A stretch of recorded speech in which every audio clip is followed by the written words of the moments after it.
DPRD Sulsel membongkar persoalan krusial terkait pengelolaan rumah sakit dan anggaran senilai 32 miliar rupiah yang tidak tercatat dalam APBD.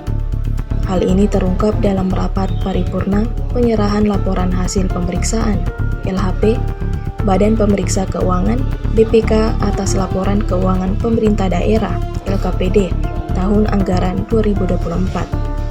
Kegiatan tersebut berlangsung di gedung DPRD Sulsel, Jalan Urip Sumoharjo, Makassar, Rabu 28 Mei 2025 siang.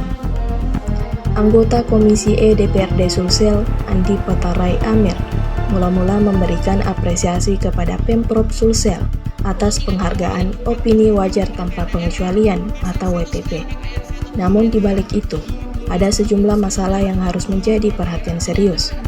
Legislator Partai Golkar itu menegaskan, selama masa transisi, Sulsel memiliki 3 gubernur, namun tetap bisa meraih WTP. Ini menunjukkan sesuatu yang luar biasa, tapi tetap harus dikawal ketat.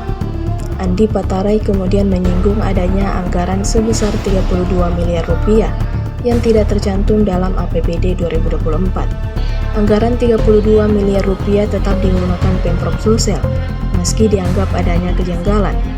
BPK tetap memberikan penghargaan WTP.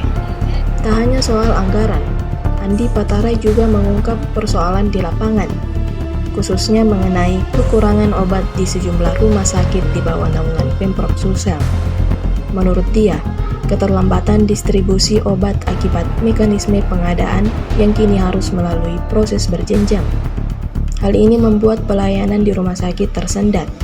Ia menambahkan, pihak rumah sakit meminta waktu 1 hingga 2 bulan untuk menyesuaikan dengan kebijakan baru tersebut. Download Tribun X sekarang, menghadirkan lokal menjadi Indonesia.